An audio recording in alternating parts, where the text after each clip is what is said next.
So, Laura Dodsworth, very good morning to you. Very good morning to you Yeah, too. I always feel better when you come in. I don't know what it is about your persona, your joie de vivre. My general aura. Your aura. I just like to sprinkle it as I walk Do in. you believe in all that, the aura that people talk about? You know, that some people, will tell you, some of those who are sometimes trying to make money out of you by giving you advice on how you should live your life when they talk about auras, and you have a good dark aura, you have a light aura. I mean, I'm not saying I buy it, but you know.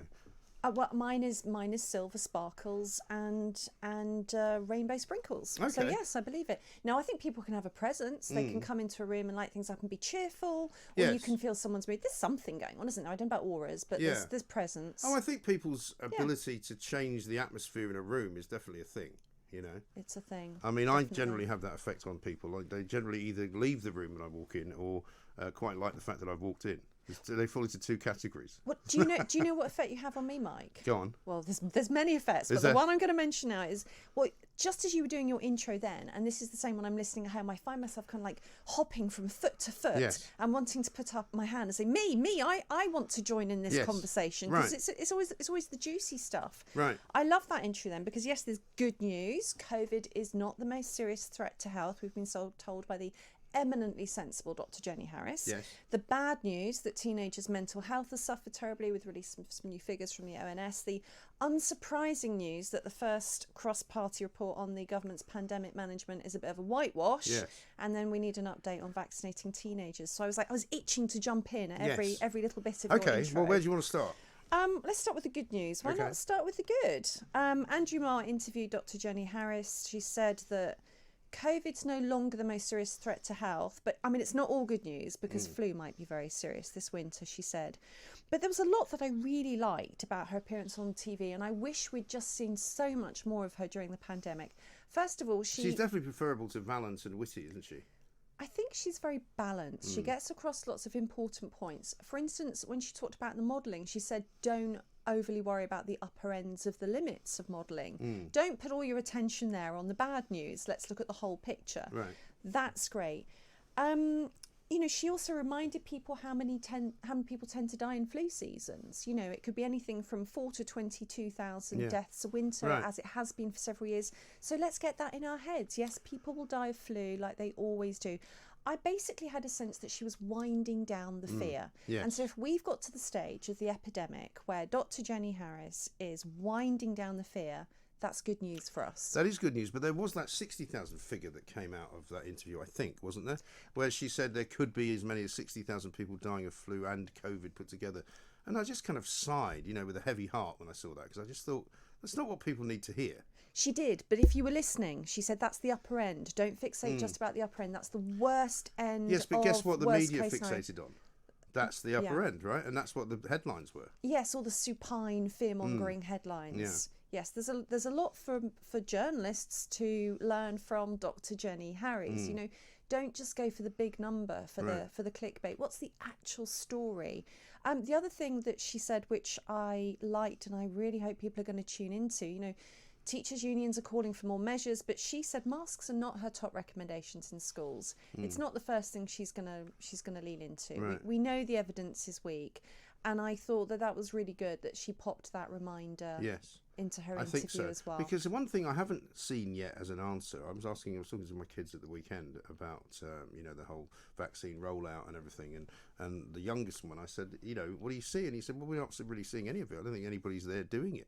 So I think there's a lot of schools that haven't even begun to try and do it because they've got such a low take up on it that they're not bothering. But they also said, because I got an email from them at the start of the term, that at the end of September they would review the testing procedure. Now, I don't know whether that's happened. They haven't issued any kind of update to say we've now decided not to test. So I don't know whether they're still doing that. They are testing. Right, should we jump ahead then to vaccinating 12 to 15-year-olds? Yeah. It came out in the news the other day that only 11% of 12 to 15-year-olds have been vaccinated in England. Now, that compares with 32% in Scotland. So there's two things going on here. There's obviously a demand thing going on, but it's different between England and Scotland. which means there's also a supply thing going on. Right. So according to the ONS, back in the summer, 86% of parents said they would want their primary or secondary school age children to be vaccinated. And I think, as always, what we have to remember is there can be a difference between what people say they will do when they're polled or surveyed and what they really do in real life. It doesn't surprise me that the actual numbers are much lower than the poll, because this age group doesn't have the same risk, and there's a lot about this vaccine rollout which has been controversial. The JCVI said they didn't recommend mass rollout. Now, they had a meeting about this, and those minutes haven't been released yet. Someone's put in a freedom of information request, and the UK Health Security Agency has decided not to release the minutes. Now, Did you see, sorry to interrupt you, did you see that Mail on Sunday story from the week before last, I think it was, where they had asked on an FOI to get the minutes or the details of emails exchanged between the US government and the British government at the very start, and they got them and it was all redacted, literally everything, apart from the address and the date. It was a black document. Now, this is not good for public trust and transparency. That is not democracy, in my view. Well, it's not. Freedom of information requests don't work very well, as I know in my own opinion, having researched a book and having done a whole ton of them. I'm still going back and forth on some now that I'm not going to let go. No, do you know what? My belief is that Tony Blair introduced the Freedom of Information Act in order to stop giving out information. Because when I was a proper journalist, as I would say when I was actually working for a newspaper, You're a proper journalist now. Well, now I'm a sort of broadcaster, superstar type, thing on person on television. But when I used to actually do proper stories, it was pretty easy to get information out of government departments. But you didn't need the Freedom of Information Act. You just had relationships with the people in those departments who would tell you things and would tell you things they couldn't tell you, but would then tell you things that they could tell you off the record. And it was a lot easier. Whereas now you have to make this application, you go through this process. And more often than not, unless your specific question is specifically answered, you don't get an answer. The system is broken. Now, we're digressing a little bit, but why not? I think this is interesting. There was one of my Freedom of Information requests wasn't answered, so I put in what's called a subject access request. So that's basically to see everything they said about me in relation to that. Right. And the answer was, we shouldn't answer this because if we do, it will lead to more questions from Laura Dodsworth. And I was like, well, yes, too right it will. So that's the point I've got to now. So now I know where I have to put my next Freedom of Information request to find out the thing they said they didn't want me to ask about. Yes. So it is it's very onerous, obstructive. isn't it? It's a very difficult process to go through. But I think that the UK HSA has made a really big mistake here, because if you want parents to trust the advice of the chief medical officers, give them the full information. There's two things here. There's two things they're getting wrong in a pincer movement. They're not releasing the JCVI minutes, and also the consent information doesn't list the risks properly. So there was an education select committee, which I watched. I'm geeky like this. And the medical people in there said, yes, the information has to be spelt out for people. Put the risks down. What's the 1 in so many thousand risk of myocarditis? Put it in the information leaflet so people can make a properly informed decision. Well, that's not in there. Right. And I've seen emails from parents to their local authorities, their immunisation teams, asking for the data and being told they don't have it. Yeah. Well, they do have Which it. is not true. Somewhere. Yeah. The local immunisation teams might not have it, but that information is held. So some of the granular detail is withheld, and then the JCVI minutes withheld. That doesn't increase trust. No. And then throw into that whole mix, there's the fact that teenagers have been told for the last 18 months, don't kill granny, which is a big emotional burden. Yeah. And then they've been bribed with things like Asda vouchers or raffles for football tickets or cash prizes at universities. It's kind of a weird approach to a vaccine. I've just written an article about the nudge and the coercion aimed at teenagers on my new Substack. Sorry, little plug. That's all right. On the day I do that, the government writes to schools to say, I've got a quote, it's a little bit of a threat, to make sure your children are able to stay in face-to-face learning, encourage them to come forward for the COVID-19 vaccine. Yes. And that feels like the ultimate coercion. Doesn't it? Well, if you want them to stay in school, then they've got to get vaccinated. And again, none of this really creates trust and confidence. No. I was listening to Vaughan Gethin this morning talking to Julia about the why. She kept saying, what's your evidence for this vaccine passport plan that you've got and that you've introduced? And he couldn't answer her. And it was all this kind of, sort of going off on tangents about how, well, we need to take a series of measures, and it's all part of the, the way of minimising. We know that, for example, and he said one thing where he said, we know, for example, that people will pass COVID to one another in nightclubs. And you go, well, how would you know that? They haven't been open, right, for a start. And if people are vaccinated, they can still do it anyway. So, there's this kind of bizarre, and I still can't really get my head around what they want from kids. Why do they want them vaccinated? What difference does it make? Well, it is strange because we know in March 2021 that 1/3 of teenagers had already had COVID. We know that from Department of Health surveillance data. Right. And it's estimated that 50 to 70% will have been infected by now because Delta was more transmissible.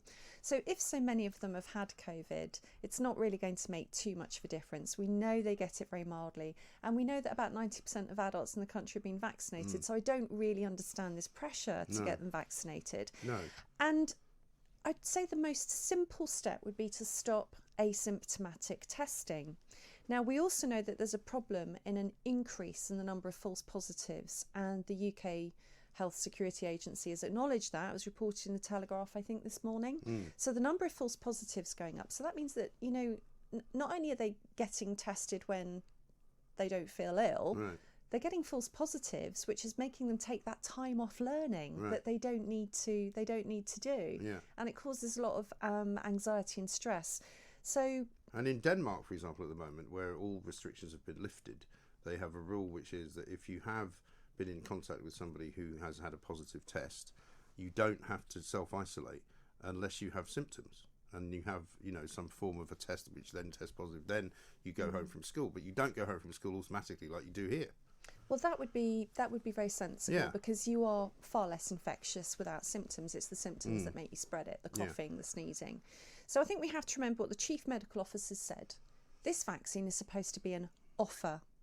And individual choice should be respected. So there's something in that letter, which overall is not a bad letter, but there's something in the letter which just implies this thinly veiled threat. Yeah. And that's on top of 18 months of nudge, coercion, threats and shaming children and teenagers. The blame's been laid at their feet, really unfairly. Exactly. And we've always said as well, if you have a child and you want that child to be vaccinated, there's no reason why you couldn't have that happen. But why are they offering it to everybody when clearly most people don't want it? Well, so the take-up is higher in Scotland. It's 32%, but that's still the majority haven't been vaccinated yet. But in Scotland, they're doing walk-in centres and mobile units. They're not relying on the school rollout. There's been a lot of logistical problems. It hasn't happened in lots of schools yet. And I think that environment creates this feeling of additional pressure as well. We've talked about this, I think, week after week, that we think it's a mistake to do the rollout in schools because of the peer pressure, because teachers and children's friends will see who is and isn't getting vaccinated, and that's really uncomfortable. Yes. I know from talking to teenagers that they don't want it to happen in school because they feel embarrassed and they don't want their friends to know one way or the other. Right. So Scotland's had a better I think a lot of adults uptake. feel that way as well. Those who and you and I both share the view that, people should not ask you whether you've had a vaccine or not. And if everybody ever does ask me, I say, I'm not telling you. It's got none of your business. Yeah. Get lost. Exactly. And so we are now at this point, though, where COVID, until today, really hasn't been talked about that much. But suddenly now this report is out in which it's being suggested that the government more or less got everything wrong. But the reason I said in the intro to this that I think they're sort of drawing the wrong conclusions from that. They seem to be drawing conclusions that they should have locked down earlier, when in fact they've now at least admitted that March the 23rd was the peak of the infection. So by the time they locked down, it was already sort of on the wane. I think there's a couple of things wrong with that report. So we've done the good news, that's behind us now. On to the unsurprising news, which is this report. There will be some self-congratulatory elements, which is the things we did right. We had first mover advantage with vaccines. There's a lot we did right. The unsurprising news is that probably, I'm going to put this forward controversially, one of the most harmful things we did was to lock down. Yes. Instead of coming at it from outside the framework and really interrogating whether we should lock down or not, they're just saying we should have locked down earlier. And I think that's taking the wrong sort of path, if you like. Yeah. So I think that probably we're still guilty of one of the other accusations in the report, which is groupthink. I think people are still in groupthink because it's too soon. And it's also really difficult for the enactors of a policy to take a step back and go, well, maybe that policy was wrong. Not wrong to do it late, but wrong to do it at all. There are counterfactuals. There's Sweden, there's Florida, there's Dakota, and increasingly there's empirical evidence building up to show that lockdowns don't work. Right. So I'm worried about the whitewashing of that. What we don't want to do is next time there's a novel virus to ignore all of the pandemic preparedness we had before and lock down again. Now, the other thing about that report which worries me is that they haven't mentioned Exercise Alice, Right. which was pandemic planning specifically about SARS and MERS. And if you remember, that came out in the news the other week that this was only released through a Freedom of Information request. So last year there was a lot of talk, oh, we could never prepare for a novel virus, we couldn't prepare for a novel pandemic.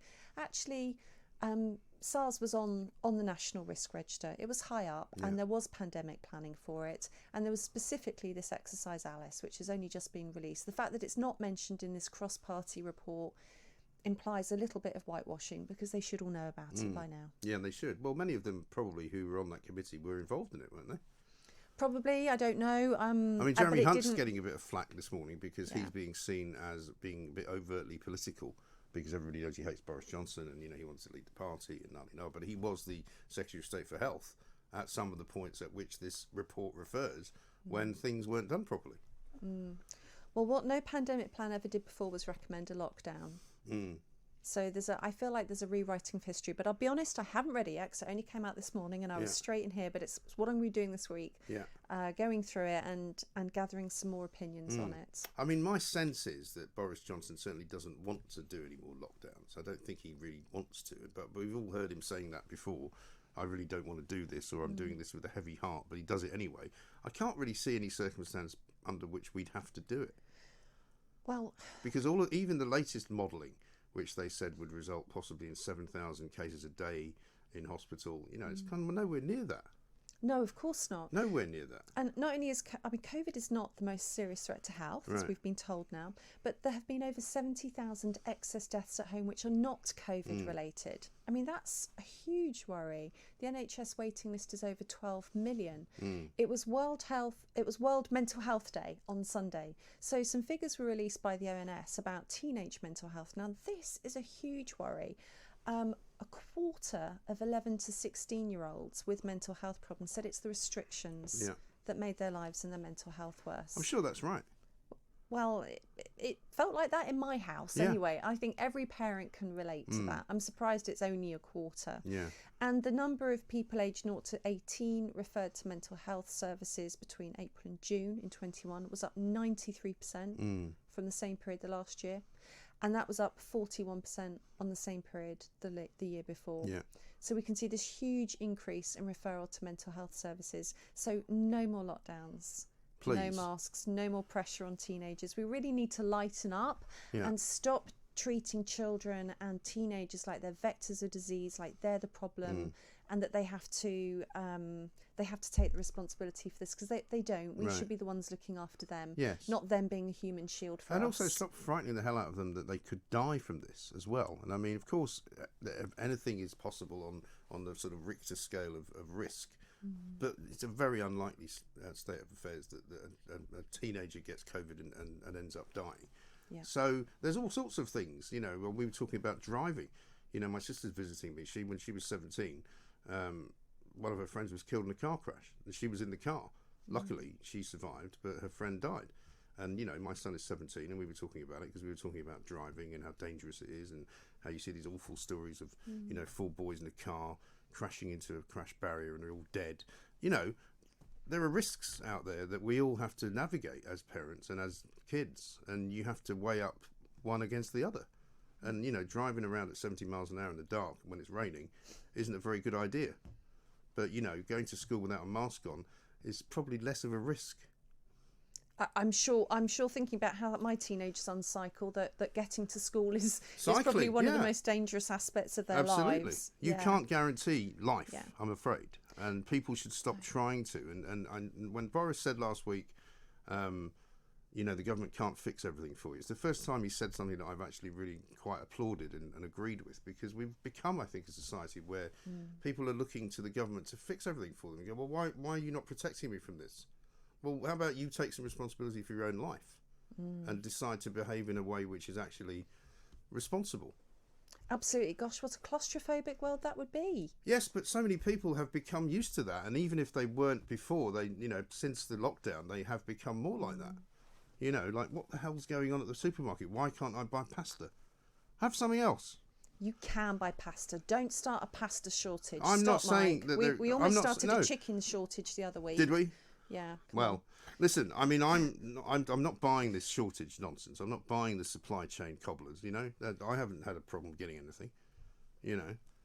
Nothing at all. And there's every time I've gone to get petrol, I've got petrol. We just all need to follow you and check where you're going That's to stock the way up to on do your it. petrol and fuel. But you'll be like the Pied Piper Quite of difficult to Hamlin. keep tabs on me, I have to say.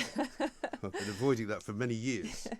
So let's finish up because we have to go very quickly on Superman's son. Yes. Oh, let's. Go on. Oh, la la, the gossip. Well, there's a lot of bisexuality in the news at the moment, isn't there? So we have bisexual MP, Hannah Davison, and now we have bisexual son of Superman has been incorrectly reported as Superman goes bisexual. He doesn't. It's his son. Right. It's an interesting one, isn't it? I mean, I don't care. Honestly. I mean, I don't want to know what Superman does in bed. Or his son. Frankly. Really? Don't you? No. No? I mean, all I know is that he wears tights, right?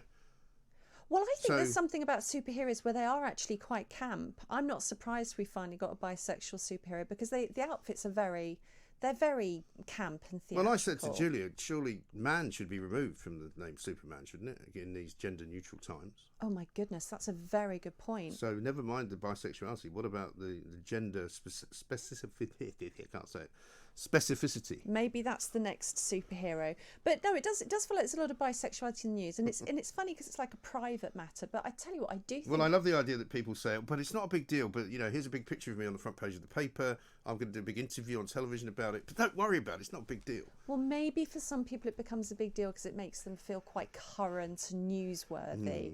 Maybe the Superman franchise needed shaking up a bit. I don't know. But is there a big audience of bisexual viewers who've been dying for a bisexual superhero that they can relate to and look up to? I can't say I'm going to tune in to the next Superman movie with any more vigour than I would have otherwise done. No, I don't know. I'm not sure. What about Spider-Man?